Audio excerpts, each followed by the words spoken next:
We have breaking news right now. Incredible Sky 10 video shows a group of large sharks swimming dangerously close to surfers.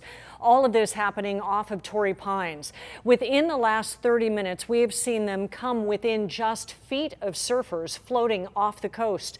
There are at least 3 large sharks on our live feed throughout the day. We have both video and live feed. We're cutting back and forth. But lifeguards initially reported about a dozen around 2:30 this afternoon off the Flat Rock area. It's not clear what decision they will make for shutting the beach. Surfers are clearly still in the water. We have seen them just minutes ago in our live feed, and we've seen at least 1 hammerhead shark in this group. No encounters, though, have been reported. And on the phone with us right now is research biologist Dr. Heidi Dewar, a shark expert with NOAA. And thank you so much, Dr. Dewar, for joining us this afternoon. We're just seeing this coming in now. No problem. Happy to be here. And I think you've had a chance to see these live shots. How do you assess this in terms of the type of shark, the size, and what that means? To me, they look like mostly likely like juvenile white sharks. They have the same sort of behavior that we would expect and that we've seen in nearshore coastal waters for juvenile white sharks. Size is really hard to determine because you need a frame of reference at the same depth that the animal's at. Like a large shark at depth looks the same as a small shark at the surface. Mm-hmm. But the whole area from Point Conception down to Vista Bay, which is about halfway down the Baja Peninsula, is considered to be a white shark nursery. And they've always been in this general area. But in the last few decades, we've seen an increase in local populations. And for that reason, we're seeing more animals. And we're seeing animals in places where we have not seen them before. I'm sure that many of the viewers that are watching what we've got on air right now kind of had the blood pressure raised because that surfer was just floating within feet of the shark. Your assessment for danger with these juvenile white sharks?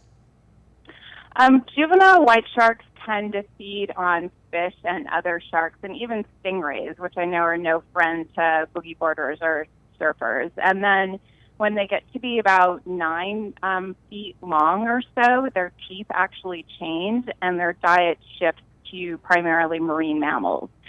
So the larger sharks typically would leave the area south of Point Conception, which is around Santa Barbara, and then move north to regions where you have really high populations or large populations of sea lions and elephant seals, which are their main diet. We don't have those large populations of marine mammals. The water here is also a bit warmer, so wouldn't be considered ideal habitat for adults, though certainly a few do come in occasionally, and given that it's a nursery area, we know that the mothers will come in and drop off their pups. And you're talking about the nursery area and a habitat area, but what might be bringing them in right now? Well, I think that they've been here, maybe just not off of Torrey Pines, but there's a research project that's been ongoing off of Del Mar Beach. They're working with the lifeguards there. They've been putting out tags on the animals that are picked up by listening stations in the water. And they've been monitoring the movements of multiple animals for months now. This is a project that's being done, it's funded by the state of California, and it's being done through the Shark Lab at Long Beach State. And I think some results from that, science takes a while, but some results are going to come out of that, sooner rather than later. So I live in Solana Beach, actually. My kids are in the water, and we regularly see this one shark by tables that will jump out of the water and is swimming around surfers. And because it's a juvenile, people have kind of gotten used to it. Let's be really clear on that, drill down a bit, because a lot of people in this heat, it's even too hot at the beach, they really want to be in the water right now. So you've talked about the juveniles, but yet at about 9 feet, their diet changes, and it's really hard to see from Sky 10 at that distance really how big they are. So drill down specifically in this area. What is your advice for people heading into the water right now? My advice would be to always listen to the lifeguards. They're amazing, and they're all being trained in a very consistent manner by the Long Beach State Project. Be wary if you are in the water and you see a seal or a sea lion that looks freaked out. I would consider getting out of the water. Times when you're at greater risk from attack by adults is near river mouths, especially after a heavy rain or at dawn or dusk. And you hear stories about people being released after, aggressively punching the shark in the face or poking it in the eyes. So that's also one of the recommendations that comes out. So those are the things that you can do to mitigate your risk. Like, definitely pay attention to the lifeguards and be smart in the water. It's the wilderness, and there's no way to eliminate all risk when you're going into the wilderness. All right. Thank you, Dr. Duar with NOAA, for your expertise on this issue. Clearly, the lifeguards are choosing not to close the beach at this point. There are surfers still in the water, but of course, we would always tell everyone going to the beach to ask the lifeguards, look at the signs, make sure it is open, especially as they are assessing the situation off the coastline. Thank you so much for your time, Dr. Duar, this afternoon. My pleasure. Thank you. And now to the high temperatures that are still soaring throughout San Diego. The heat leading to a flex alert for the county and the rest of California. And that means energy consumption should be reduced through 10 p.m. tonight. But ABC 10 News reporter Jennifer De La Cruz shows us that some are cashing in on these high temperatures. When high temperatures are in the forecast, cooling off in the water is one of the best options in San Diego. While crowds headed to the beaches and lakes, some prefer making a splash at home during the pandemic. It's led to a big boom in business for Accurate Pool and Spa Service in East County. I take care of, about 100 other pools a week, so we stay busy. Just try to hydrate. That's the most important thing, and just find some shade every once in a while. Eric Maurer says he's already been busy with a lot more people staying at home, but during a heat wave, he's constantly getting calls. Pool guys are out here working in the heat all over the county, so you guys can enjoy your pool on the daily basis. So take care of us. In El Cajon, the freezers at American Ice Company are going into overdrive. If you're producing ice, it doesn't make you as much ice because it's just too hot.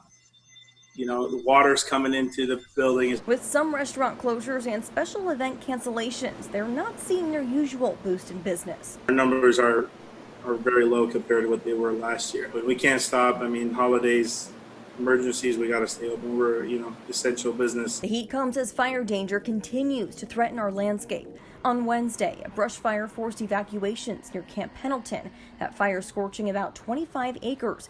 And in Alpine, a blaze started close to where the Valley Fire was last month. Sky 10 was overhead, and you can see the smoke and fire retardant that stopped the flames. No structure damage was reported with either of those fires. Jennifer De La Cruz, ABC 10 News.